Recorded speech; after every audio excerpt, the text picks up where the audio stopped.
Bonjour à tous et bienvenue dans La Santé Surtout, l'émission qui répond à toutes vos questions santé. D'ailleurs, n'hésitez pas à nous écrire à maquestion@lasantésurtout.com. Et pour vous répondre, nos spécialistes sont avec nous. Le docteur Olivier Jacques Beaucry, bonjour. Bonjour Jessica. Vous êtes médecin généraliste. Absolument. Le docteur Thierry Firobe est avec nous aussi. Bonjour docteur Firobe. Bonjour Jessica. Médecin urgentiste. Et le docteur Éric Farfour. Bonjour docteur Farfour, vous êtes médecin biologiste. Bonjour Jessica. Et on commence bien sûr avec une question très importante que beaucoup de gens se posent d'ailleurs, une question de Lolita, 35 ans, de Rambouillet. J'ai une anémie par carence en fer, pourquoi ? Comment puis-je revenir à la normale ? Et est-ce que les épinards, ça marche vraiment ? Alors c'est une question qui est intéressante et surtout très fréquente. Alors le fer, on en manque soit parce qu'on n'en apporte pas assez, soit parce qu'on en perd trop, soit c'est parce que ça absorbe mal dans le corps. D'une manière générale, on peut en trouver dans l'alimentation, effectivement. Alors, en gros, les grosses idées, c'est que le fer aime le rouge. Haricots rouges, lentilles rouges, viande rouge, tout ce qui est rouge, on pourra considérer qu'on a du fer dedans. Le coquillage également, les coquillages apportent beaucoup de fer, palourde, moule, huître, ça apporte beaucoup de fer. Et si on veut retenir un petit acronyme de FER, ça va vous plaire Jessica. Dedans, il y a fruits secs, il y a le E de épinard, il y a le riz de riz comme riz complet. C'est parfait. Et là, on a absolument tout ce qu'il nous faut. On peut juste rajouter éventuellement que le citron et la vitamine C, ça booste le fer et que tout ce qui est thé, café, ça diminue l'absorption du fer. Voilà. Donc si on a une carence en fer, il faut éviter thé, café et plutôt prendre du citron. Et en général, pourquoi on a une carence en fer Alors les grosses causes, ça va être les causes digestives, notamment les ulcères, des choses comme ça. Et les causes gynécologiques, notamment sur des règles un peu abondantes, ce genre de choses. C'est des causes extrêmement fréquentes de carence en fer. Mais ça peut être aussi parce qu'on ne mange pas de viande, par exemple. Et en général, c'est souvent combiné. Souvent, c'est comme souvent en médecine, il y a des choses un petit peu combinées. C'est-à-dire qu'il peut y avoir un manque d'apport, il peut y avoir des pertes un peu accrues. Et si tout cela est combiné avec un peu de malabsorption, d'abord le fer, puis ensuite ça attaque les globules rouges, c'est là qu'on parle d'anémie. Voilà. Une question maintenant pour vous, docteur Firobe, une question de Séverine, 42 ans, de Rennes. Elle nous dit « J'ai mal à la tête depuis quelques jours. Quels sont les signes qui doivent me pousser à aller aux urgences ?» Séverine, si vous avez mal à la tête souvent et que là, c'est pas comme d'habitude, que c'est beaucoup plus fort ou que vous vomissez et que, ma foi, habituellement, vous vomissez pas. Vomir quand on a mal à la tête, avoir de la fièvre quand on a mal à la tête, c'est pas normal. Avoir des signes neurologiques, c'est-à-dire avoir quelque chose qui ne fonctionne pas, soit un trouble visuel, soit autre chose comme déficit neurologique, c'est pas normal non plus, il faut aller aux urgences. Si vous avez une douleur thoracique alors que vous avez mal à la tête, il faut aller aux urgences. Dès que ça devient complètement inhabituel par rapport à votre mal de tête standard, quand vous êtes fatigué ou quand vous êtes stressé, il faut aller aux urgences parce qu'il y a vraiment beaucoup de maladies graves qui sont signalées juste par un mal de tête. Merci beaucoup, docteur Firobe. Une question pour vous, docteur Éric Farfour. Laurie, 41 ans, de Narbonne, qui nous dit « Pourquoi certains résultats sanguins mettent-ils parfois plus de temps à arriver ?» C'est une bonne question. Alors Laurie, elle a dû recevoir ses examens de laboratoire en deux parties. Une première partie qui est arrivée rapidement le lendemain peut-être, comme c'est le cas pour la grande majorité des examens. Puis une seconde partie qui est arrivée un petit peu plus tard. Alors ça arrive quand le laboratoire ne réalise pas l'examen lui-même. C'est pour les examens qui sont peu fréquents, peu réalisés. Ça peut être aussi des examens qui sont un peu plus complexes, qui vont prendre plusieurs jours. Alors je vais prendre l'exemple du prélèvement d'urine, même si c'est plus simple à comprendre, même si ce n'est pas un prélèvement sanguin. Quand vous avez une infection urinaire, vous urinez dans un pot, puis il arrive au laboratoire. Le premier jour, on va regarder au microscope, on va mettre une petite goutte d'urine sur une boîte de pétri, et puis on attend une journée entière, 24 heures, pour que ça pousse et voir ce qu'il y a. Donc là, ça va prendre plus de temps, et c'est normal. Et les résultats les plus longs à attendre, ce serait pourquoi, par exemple? Quel type d'analyse, d'examen? Je dirais comme ça les examens de génétique, parce que c'est très spécialisé, il faut des agréments, et ça va partir dans quelques centres en France qui sont assez peu nombreux. Nous, ça nous permet de faire attendre les patients aux urgences en leur disant que ce n'est pas de notre faute. c'est la faute du laboratoire ou de l'imagerie. Plus souvent l'imagerie que du neuro quand même. Parce qu'aux urgences, ça se passe comme ça en fait. Vous aux urgences, prélevez, vous faites un bilan sanguin, vous l'envoyez. Ça part au laboratoire et puis ensuite on attend les contraintes techniques qui sont évidentes. Vous attendez pour on est prescrire, obligé. vous attendez. Donc c'est aussi pour ça que Non, vous on attendez n'attend aux pas urgences. toujours pour prescrire quand même, il ne faut pas Ouais. exagérer parce que sinon ça n'irait pas. Mais bien évidemment, ils ont des contraintes techniques qui font qu'il y a des délais, mais la grande majorité des résultats, en tout cas pour les urgences, sont rendus dans l'heure. Donc, Oui, ça va vite, oui, hein, ça va oui. vite. Faut pas s'inquiéter, par exemple, que les gens qui attendent des résultats de biopsie ou de lésions, des résultats anapathes peuvent être envoyés aussi avec un petit décalage. Bien sûr, parce que c'est des examens très, très spécialisés, très poussés. Si les gens ne reçoivent pas dans la semaine un résultat pour une biopsie, il ne faut pas s'en inquiéter. Le médecin le recevra et appellera. Docteur Thierry Firob, il y a Jules, 58 ans, de Lons-le-Saunier, qui nous écrit et qui nous dit « Quand j'ai accompagné ma fille aux urgences, j'ai entendu les infirmières parler de tri 1, de tri 2 et j'ai compris qu'elles parlaient en fait de groupe de patients. Donc sur le coup, ça m'a un petit peu surpris. De quoi s'agit-il » Jules, c'est un compatriote, alors je vais essayer d'être sympa avec lui. Vive le Jura. Vive le Jura. Le tri aux urgences, c'est ce qui permet de qualifier la gravité des patients qui se présentent ou la gravité potentielle des patients qui se présentent. Donc, il est évident que quelqu'un qui va arriver avec un arrêt cardiaque, il va être trié 1, parce que c'est le plus grave, c'est 1, le moins grave, c'est 5. Et qui va être pris en charge tout de suite. Quelqu'un qui vient avec une angine aux urgences, il va être trié 5. Et celui-là, il va bien évidemment attendre, normalement, qu'on ait pris en charge avant le tri 5 tous les tris qui sont plus graves. Donc, ce n'est pas un tri, c'est un tri qui va dans l'intérêt des patients les plus graves et qui permet aux urgentistes de ne pas se noyer et de surtout pas laisser mourir dans un coin un patient qui mériterait une prise en charge immédiate. Docteur Éric Farfour, eh bien, nous avons un Éric également qui vous écrit, 32 ans, de Nîmes. Quand pourra-t-on se faire vacciner contre le VIH? Ça, c'est une vraie question parce qu'on en parle beaucoup sur les réseaux sociaux en ce moment. Il y a plein de trucs qui circulent. Mettez-nous au clair, docteur Farfour. Il y a plein de choses et c'est pas pour aujourd'hui, c'est pas aujourd'hui le cas et ce ne sera pas pour demain non plus. Il faut encore beaucoup de temps, c'est au niveau de la recherche. Par contre, peut-être que Eric confond avec la PrEP, qui est la prophylaxie pré-exposition, qui consiste à prendre des antiviraux avant un rapport sexuel à risque, si on n'en a qu'un ponctuellement, ou sur une longue période, si la personne a plusieurs, prend des risques sur un temps prolongé. Et ça permet de protéger, d'éviter l'infection, mais ça s'arrête dès qu'on ne prend plus l'antiviral. Et sinon, il y a aussi maintenant des antiviraux qui ont une action prolongée de plusieurs semaines à plusieurs mois, jusqu'à 6 mois. Il y en a un qui va arriver sur le marché prochainement et qui permet de soit protéger dans le cas de la PrEP, soit dans le traitement. Mais ce n'est pas un vaccin, c'est pareil, c'est un antiviral et ça ne protège que le temps qu'on le prend. Ça, c'est très, très important de le dire, en effet.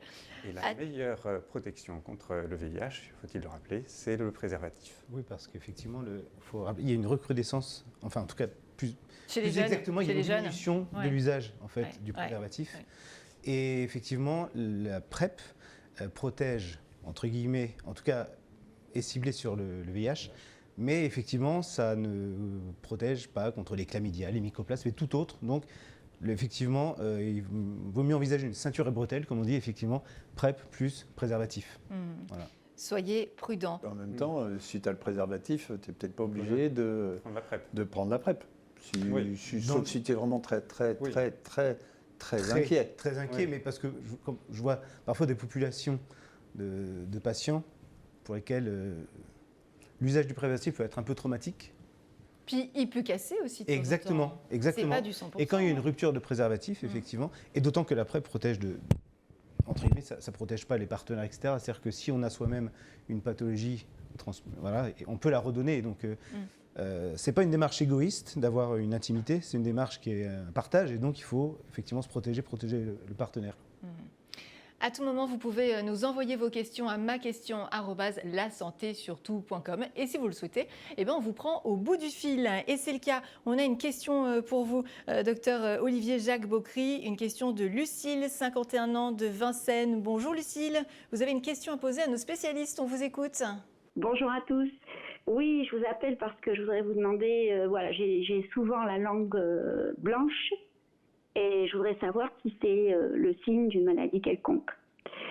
Merci pour votre réponse. Ça, c'est une question pour vous, docteur Beaucry. Exactement. Alors, en fait, la langue blanche, ça peut être un signe d'énormément de choses. Si on retient les grosses causes, les grosses étiologies, ça va être potentiellement les mycoses de la langue qui sont favorisés soit par la prise d'antibiotiques antérieurement, soit des corticoïdes. Ça peut être également l'hygiène de vie, notamment la consommation d'alcool ou le fait de fumer, qui peut entraîner la langue blanche, ou également des infections de la cavité ORL, une déshydratation, un patient qui ne boit pas beaucoup peut avoir la langue blanche, ou certaines carences. Mais effectivement, dans tous les cas, comme la langue blanche, comme un petit peu les céphalées de mon confrère tout à l'heure, peuvent être le témoin d'énormément de pathologies, la langue blanche aussi, donc au moindre doute, il faut vraiment consulter parce que ça peut être banal comme beaucoup plus sérieux. Merci pour votre Mais question. on n'a peut-être pas besoin d'aller aux urgences. Mais il n'y a vraiment pas besoin d'aller aux urgences pour une langue blanche. Je Je suis vais voir son rassuré. médecin traitant et tout va bien. Sinon, on va être catégorie 5. Merci à vous, Lucille, pour votre question. Une autre question maintenant de Fabienne, 45 ans, de Pau. Ma mère a été hospitalisée, on lui a trouvé une BMR, elle a été placée en isolement. Est-ce que c'était vraiment utile? Cette question est pour vous, docteur Farfour. Les BMR, on explique un petit peu ce que c'est. C'est des bactéries qui sont résistantes, en fait. Ça, c'est important de le dire aussi. Exactement. BMR, c'est pour bactéries multirésistantes et on a maintenant depuis quelques années BHR pour bactéries hautement résistantes qui sont encore plus résistantes. C'est des bactéries qu'on trouve à l'hôpital. C'est des bactéries qu'on trouve à l'hôpital et qu'on trouve même hors de l'hôpital, mais surtout à l'hôpital. C'est des bactéries de la flore normale, de la flore digestive, par exemple Escherichia coli qu'on connaît tous, et qui peut être plus résistant aux antibiotiques. Alors, on les trouve partout. Le risque dans l'hôpital, c'est que ça se transmette à des patients qui sont fragiles et qui peuvent faire une infection. La bactérie, elle n'est pas plus virulente qu'une autre bactérie, mais elle va être difficile à traiter. Et donc, comme milieu hospitalier, les patients qui sont porteurs de ces bactéries, on ne va pas les mettre en isolement, c'est un terme qu'on n'emploie plus, on va les mettre en précaution complémentaire. Et donc, on les met en chambre seule, on va les prendre en charge en dernier, on va bien se laver les mains avant, on va mettre un tablier s'il y a besoin de faire des gestes un peu poussés. Tout un protocole. Il y a un protocole exactement d'hygiène. Mhm. Tout à fait. Et donc c'est souvent nécessaire, même si c'est contraignant, à la fois pour le patient et les équipes soignantes. Et c'est pas une punition parce que du coup, vous êtes tout seul dans votre chambre peinard. Ouais. C'est pas mal. Imaginez bien un patient qui a la grippe, on ne va pas le mettre dans une chambre double avec un autre patient à côté, mais ce serait le même C'est principe. sympa pour les autres, ouais, effectivement. Après, vous avez quand même droit à des prélèvements complémentaires pour vérifier que vous êtes toujours BMR, parce qu'être oui. BMR, c'est pas forcément à vie. Non. Et donc, chaque fois que vous êtes hospitalisé, vous avez droit à vos prélèvements complémentaires. Et c'est pas forcément. Alors, la chambre seule est la récompense aux prélèvements complémentaires, Ah en ouais, fait. d'accord. Voilà. C'est pas tout sympa. Merci pour cette précision, effectivement. Docteur Thierry Firobe, Arthur, 23 ans de Brest, il vous a écrit. Il vous dit « Je suis allergique à l'arachide. J'ai déjà eu un œdème de Coinck et du coup, je n'ose plus aller au restaurant car je redoute d'avoir un jour un choc anaphylactique. Qu'est-ce que vous me conseillez ?» Arthur, d'abord, il faut continuer à aller au restaurant parce que c'est quand même dommage de se punir à ce point-là, alors que vous pouvez parfaitement vous faire prescrire par votre médecin généraliste une seringue d'adrénaline ou 2 seringues d'adrénaline de temps en temps, de façon à ce que vous puissiez aller au restaurant en toute tranquillité et vous faire une injection d'adrénaline si jamais vous aviez un œdème de Coinck, une récidive d'œdème de Coinck ou plus grave, un choc anaphylactique, ce qui n'est pas obligatoire à chaque fois. Alors c'est vrai que de l'arachide, maintenant, il y en a un peu dans beaucoup de plats cuisinés et de plats préparés. Mais promenez-vous avec une seringue d'adrénaline, ça vous sauvera la vie. Et du coup, comment ça marche? Mais ça vous sauvera la vie et en termes de qualité et en termes de précaution. L'angoisse aussi, Ouais. de ne pas vivre avec une épée Damoclès. Et comment ça marche? Ouais. Quoi? Ce stylo-là, ce stylo injecteur. C'est des stylos qui sont tout préparés, où vous avez toute une... Enfin, c'est simple comme tout, tout le monde peut s'en servir. Et on le prend et paf, on Et se le met dans la hop, on cuisse. se pique Ah ouais, à carrément. travers le pantalon, à travers la robe. À travers le pantalon? Ah oui, on s'en Ah ouais, pas. on n'a pas le temps de se déshabiller. Non, mais il ne faut surtout pas prendre le temps. D'accord, il faut aller vite, c'est Voilà, ça en fait c'est le ça. truc. L'urgence, c'est l'apport d'adrénaline, quoi. Et alors après, Et après avoir fait l'injection, on appelle les secours et on se fait emmener aux urgences. on va pour quand le même coup. aux urgences. Ouais. Ouais. Pas par ses propres moyens. Ah ben non. On n'est pas du tout en état, j'imagine. On peut être en état, mais peut-être pas sur la route. Donc non, pas par ses propres moyens. On appelle, alors en fonction des endroits où on se trouve, mais on appelle un moyen de transport sanitaire. Vous le savez sans doute, chaque année au mois de janvier a lieu la Semaine européenne de la prévention du cancer du col de l'utérus. C'est l'occasion bien sûr de rappeler toute l'importance du dépistage car ce cancer peut être évité 9 fois sur 10 avec un dépistage régulier. Ça ne tient qu'à vous, c'est plutôt simple, il suffit de prendre rendez-vous. avec des sages-femmes, avec des médecins généralistes, avec des gynécologues, dans des centres de santé, dans des centres de planification. Donc, il n'y a pas d'excuses. Et c'est un vrai sujet. Alors, on va en parler avec vous, messieurs. Docteur Éric Farfour, ce dépistage, pour rassurer tout le monde, il consiste en quoi? C'est très simple et surtout, ça s'adresse à quelles femmes? Alors ça s'adresse à toutes les femmes qui sont âgées entre 25 et 65 ans. Et ça consiste en un prélèvement gynécologique. On fait un écouvillon au niveau de l'endocole, entre le col de l'utérus, au niveau du col de l'utérus, et on va l'adresser au laboratoire. Donc entre 25 et 30 ans, c'est 2 prélèvements à un an d'intervalle pour un examen anatomopathologique. On va regarder les cellules. Si c'est normal, on en refait un 3 ans plus tard. Et s'il est normal, on va faire une PCR 3 ans plus tard sur le même type de prélèvement. Et après, on va suivre tous les 5 ans par PCR pour rechercher le virus qui cause le cancer du col de l'utérus, c'est le papillomavirus ou HPV. Voilà. Donc quand on va chez le gynéco et qu'on fait un frottis, c'est ça en fait, c'est pour ça. Exactement, voilà. C'est ça l'objectif. D'accord, donc c'est très, très, très important de le faire. On a reçu une question à ce sujet, elle est pour vous, docteur Beaucry, c'est Charlotte, 21 ans, de Lyon, qui dit concrètement, quel est mon risque si je ne suis pas vaccinée? Alors les risques, ils sont quand même importants. Ils sont de 2 types. Il y a les risques cancéreux et les risques non cancéreux. Les risques cancéreux, il y a certains sous-types de papillomavirus qui vont être plutôt en faveur de lésions cancéreuses ou précancéreuses. Notamment, ça va être des cancers du col de l'utérus, des cancers urogénitaux d'une manière générale ou même des cancers ORL. Et puis, il y a d'autres sous-types qui sont les lésions non cancéreuses, notamment les condylomes. Ça va être peut-être d'autres types. C'est des petits bouts de chair qui dépassent? C'est des petits bouts de chair qui peuvent se retrouver au niveau des fesses. Voilà, c'est des petits bouts de chair qui dépassent un petit peu et pour lesquels il faut effectivement aller voir le spécialiste pour faire un prélèvement et pour éventuellement le retirer. Voilà, donc c'est vraiment les 2 grosses causes. Donc c'est vraiment un geste simple, régulier à faire, à programmer pour un bénéfice énorme, puisque effectivement c'est des lésions qui peuvent être potentiellement très graves. Et certains pays s'en sont totalement débarrassés. Et certains pays s'en sont totalement L'Australie débarrassés. notamment? Exactement. Ouais. Et donc, simplement voilà. en faisant le dépistage. Et le dépistage, c'est vraiment quelque chose qu'il faut absolument insister énormément sur le dépistage, d'une manière générale. Docteur Farfour? Le dépistage et la vaccination. C'est surtout la vaccination qui a joué, puisque le dépistage, on le faisait depuis longtemps. Mais la vaccination, maintenant, a une quinzaine, vingtaine d'années, facilement. Et c'est surtout ça qui a permis de faire... qui entrevoit une disparition des cancers du col de l'utérus. Et pour Charlotte, 21 ans, qui n'est pas encore vaccinée, c'est encore possible ou pas? La vaccination, elle est possible jusqu'à tard dans la vie. C'est-à-dire que la vaccination qui se fait de 11 à 14 ans, qui se fait en 3 doses au début, puis en 2 doses au début, puis en 3 doses après, elle protège contre 9 types de papillomavirus. Voilà, donc on peut le faire même si l'activité sexuelle a commencé. Ce n'est pas une condition sine qua non. En revanche, plus on avance en âge, moins la protection est évidemment efficace. Donc plus on le fait tôt, et c'est le programme de vaccination gouvernementale, plus on le fait tôt, plus ça protège. Mais effectivement, il ne faut pas hésiter, même si les rapports sexuels ont commencé, de se faire vacciner, quoi qu'il arrive. Elle est maintenant remboursée jusqu'à 26 ans, depuis le mois de décembre 2025. Elle est remboursée jusqu'à l'âge de 26 ans pour les garçons et pour les filles.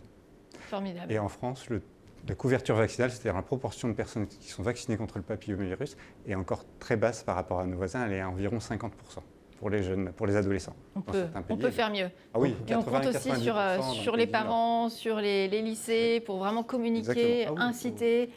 Docteur Sirob? Non, mais j'ai l'impression quand même que c'est une communication qui s'adresse surtout aux femmes, aux filles, aux femmes, et que la prévention dirigée vers les garçons n'est pas très communiquée. Elle a pris du retard. Elle a pris beaucoup de retard et que, comme les garçons, ils n'ont pas le risque, ils s'en foutent un peu. Donc, alors que le risque est réel, pour le coup. Il protège aussi des cancers de la gorge. Il protège aussi des cancers de la gorge. Urotélio, etc. Donc, filles ou garçons, voilà. Il faut vraiment se faire vacciner. Donc, il ne faut pas hésiter à en parler à son médecin pour dire écoutez, voilà, je n'ai pas été vacciné contre ce vaccin, qu'est-ce qu'il en est? Est-ce que je peux me faire vacciner? Allez, maintenant, place au quiz. Des petites questions pour vous distraire, mais aussi pour apprendre sérieusement des choses. Première question, combien de Français se sont déjà auto-diagnostiqués une gastro-éclair juste pour éviter une réunion? Et c'est pas des blagues, on a vraiment des chiffres. 12%, 21% ou 34%. Pour éviter une réunion ou pour ne pas aller travailler? Pour éviter une réunion. Ah ouais. Moi, je pense Et éventuellement ne pas travailler. 34%, je pense. Ah ouais, j'aurais dit même 80, 90. Ah ouais, carrément. C'est votre jour, docteur Farfour? Non, certainement pas la gastro. autre Ah chose. ouais. Et vous, docteur Sirob? Moi, je dirais beaucoup aussi. ouais. Beaucoup aussi Le plus des C'est- chiffres que vous avez C'est un donnés. grand classique. On avait 12, on avait 21 et on avait 34. Eh ben non, pas tant que ça. Vous êtes de mauvaise langue. 21%. C'est ça la bonne réponse. Les Français sont sérieux. Les Français sont tout à fait sérieux. On va voir si ça continue avec la suite. Et chez les Allemands, ça donne quoi ces chiffres-là? On ne sait pas. Non, mais vous croyez que j'ai les chiffres du monde entier, docteur Bah, ça Sirob? serait bien, ça serait bien. Pour un prochain quiz, je vous sors ça, c'est promis. 21. Allez, question suivante. Quel est le pourcentage de Français qui pensent que manger des carottes, j'ai bien dit manger des carottes, améliore significativement la vue? Je ne sais pas si vous avez déjà entendu parler de ça. Moi, c'est la première fois. 25%, 47% ou 68% des Français pensent que manger des carottes améliore la vue. Il faut qu'on invite un ophtalmo sur cette émission. Hein. Moi, D'après vous, c'est quoi le résultat? 25%. Parce que j'aurais pensé aux cuisses roses et les carottes rendent aimables, mais Oui, j'aurais c'est pas ça, pensé à la voilà. vue. On savait que ça pouvait rendre aimable éventuellement, Exactement. mais alors la vue, Mais la vue, j'aurais dit docteur Sirob? un quart pour un quart. Bon, là, franchement, Des personnes qui arrivent aux urgences qui vous disent « j'ai retrouvé la vue, j'ai mangé des carottes parce que hier, j'ai mangé c'est des magnifique. carottes, non, là, j'ai pas d'avis. Bon, mais allez, c'est- donnez-nous un petit je dirais- chiffre, Anne. Je dirais le plus bas. moi. 25, 47 ou 25. 68? Je dirais 47. 47? Ouais, j'ai entendu ça quand j'étais tout petit, on m'a raconté ça, je sais pas pourquoi ça m'est. Vous avez une sacrée mémoire, docteur Non, Farfour. pas du tout, Vous pas du retenez tout, bien pas les du choses tout, parce que c'est c'est bien bien. 47%. Il y a quand même quasiment un Français sur deux qui pense ça. C'est 47%? C'est magnifique. Ouais. C'est 47%? Ah oui. Mais quand on a Ah, lunettes, c'est on voit vrai. que ça a été efficace. Allez, on continue. Le pourcentage de Français, toujours. Alors là, c'est un vrai sujet. Hein. Il y a les pour, il y a les contre, il y a des couples qui s'engueulent. On va en parler. Quel est le pourcentage de Français qui dorment avec leur chien? 27%, 51% ou 73%? Donc ça n'inclut que les Français qui ont un chien. De par le fait. Alors, oui, a priori, on ne loue pas un chien pour la nuit, histoire Voilà, de ça. tester. Ah, je pense le maximum. Maximum aussi. Allez. 73? Les Français aiment leur chien. Hein. Oui, les Français. 27%, 51%, 73%. 73%. Carrément. Carrément. Docteur Farfour, j'ai 51. l'impression que ça vaut 1, ça vaut 51, 51. Ah, carrément. Ouais, ouais. Et vous, docteur Sirob, vous dormez avec vos chiens vous, ou pas? Ouais, je suis obligé. D'accord. Combien? Quel est le chiffre? La moitié. Il a l'air désespéré.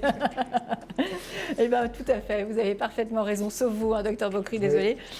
Le bon chiffre, c'est 51% des Français. 51% des Français dorment avec leur chien. Alors, on se demande si c'est bien déjà. Apparemment, c'est très bon pour le moral. Hein. Moi, personnellement, je dors avec mon chien et je m'endors, mais alors tout de suite. Plus besoin de somnifères, tout ça, c'est magique, c'est merveilleux.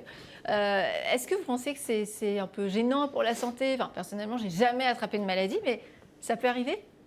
Non, mais il peut y avoir peut-être des petites notions d'hygiène éventuellement, parce que les chiens n'ont Mais pas les toujours, chiens sont très propres, voyons. Les chiens sont parfois plus que leur maître, mais d'une manière générale, il peut y avoir des petites zones d'hygiène et puis peut-être. Mais je pense que c'est très sociabilisant. Pour, Ah ouais, tout à fait. Docteur Farfour, Bah. vous avez une idée sur la question ou Non, pas? pas du tout. Vous n'avez pas de chien? Non, pas d'animaux. Non, pas le temps. C'est le Mont-Saint-Bernard de 70 kilos d'or à côté de ma femme. J'ai quand même quelques problèmes. En tout cas, 73% des propriétaires de chiens qui dorment bien sûr avec leurs chiens ont constaté une nette amélioration de leur sommeil grâce à leur petit chouchou. Eh ben c'est parfait. Ben, bravo en tout cas pour vos réponses. Vous étiez pas loin du compte. Merci à vous pour votre participation à cette émission. Merci Jessica. Docteur Olivier Bocry, on était content de vous avoir. Docteur plaisir. Thierry Firob aussi. Merci, Docteur Jessica. Farfour, vous revenez également quand vous voulez. Merci beaucoup. Merci à vous d'avoir posé vos questions et vous pouvez dès maintenant continuer. Et on s'en occupera pour la prochaine émission, maquestion@lasantésurtout.com. À bientôt et la santé surtout.